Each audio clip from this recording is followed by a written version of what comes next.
সংগ্রামী সাথী বন্ধুগণ, Bangladesh Awami League ডাকবুনিয়া model union শাখা ও অঙ্গ সহযোগী সংগঠনের নেতৃত্বে আজকের এই বিক্ষোভ মিছিলে আমাদের মাঝে উপস্থিত আছেন বাংলাদেশ আওয়ামী লীগ কাউখালী উপজেলা শাখার সংগ্রামী সভাপতি তথা পাহাড়ি বাঙালি ঐক্যের প্রতীক জনতা অংশীপুর চৌধুরী মহোদয়।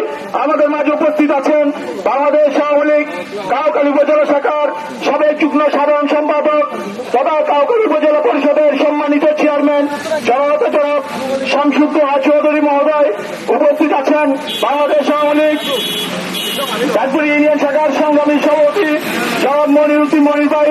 উপস্থিত সাবেক ছাত্রলীগের নেতৃবৃন্দ, যুবলীগের নেতৃবৃন্দ এবং বর্তমান ছাত্রলীগ যুবলীগের নেতৃবৃন্দ, সকলকে আমার পক্ষ থেকে এবং বাংলাদেশ ছাত্রলীগ রাঙ্গামাটির পক্ষ থেকে জানাচ্ছি মুজিবের শুভেচ্ছা। সংগ্রামী সাথী বন্ধুগণ, 1969 সালের 5 ডিসেম্বর জাতির পিতা বঙ্গবন্ধু শেখ মুজিবুর রহমান এই পূর্ব পাকিস্তানের নাম রেখেছিল বাংলাদেশ। আর 2020 সালের 5 ডিসেম্বর একই ধারাবাহিকতা এসে আজ যেদিন বঙ্গবন্ধু যে তারিখে বাংলাদেশ পূর্ব পাকিস্তানের নাম বাংলাদেশ রেখেছিল ওই দিনই তার ভাস্কর্য ভাঙচুর চালিয়েছে। আমরা ছাত্রলীগ পরিবার, আমরা অনেক পরিবার যারা এই নগণ্য কাজ করেছে তার জন্য আমরা নিন্দা জানাচ্ছি। সমবেত বন্ধুগণ, সংগ্রামী সাথী বন্ধুগণ, যিনি এই বাংলাদেশকে উপহার দিয়ে গিয়েছেন, যিনি আজকে আমাদের ইসলাম ধর্মের জন্য বাংলাদেশ ইসলামিক ফাউন্ডেশন গঠন করে দিয়ে গেছেন, যিনি এই কওমি আলেমদের কওমি মাদ্রাসার জন্য টাকার মতো 1974 সালে টাকা দিয়ে গেছেন এবং আমাদের জননেত্রী শেখ হাসিনা কওমি আলেমদেরকে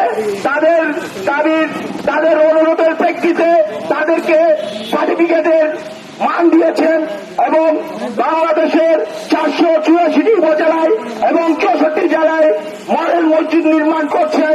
তিনি বলে গিয়েছেন, যিনি আমাদের প্রধানমন্ত্রী, তিনি বলেছিলেন আমরা ইসলাম বিরোধী কোন আইন প্রণয়ন করব না।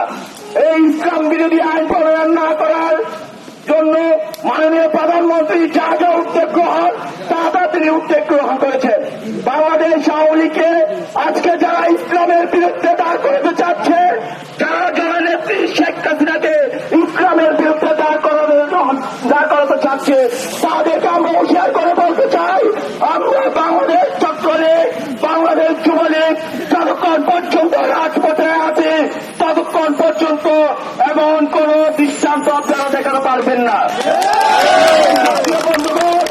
আপনারা দেখেছেন তারা গত বছর এমন সময় জাতির পিতাকে নিয়ে তারা বলেছিল জাতির পিতা লেখা যাবে না।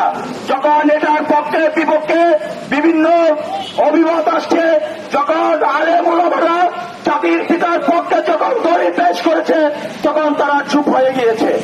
আবার এই সময় এমন সময় একবার এসে তারা ভাস্কর্যের বিরোধিতা শুরু করেছে।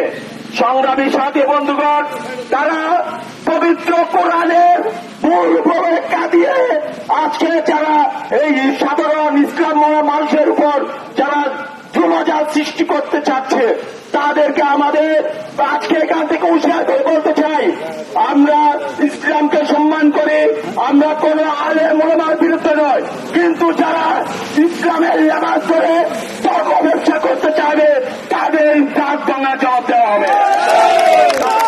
বন্ধুগণ, সকলকে উপস্থিত হয়ে আজকের বিক্ষোভ মিছিল সফল করার জন্য উদাত্ত ধন্যবাদ জানিয়ে আমার বক্তব্য শেষ করছি।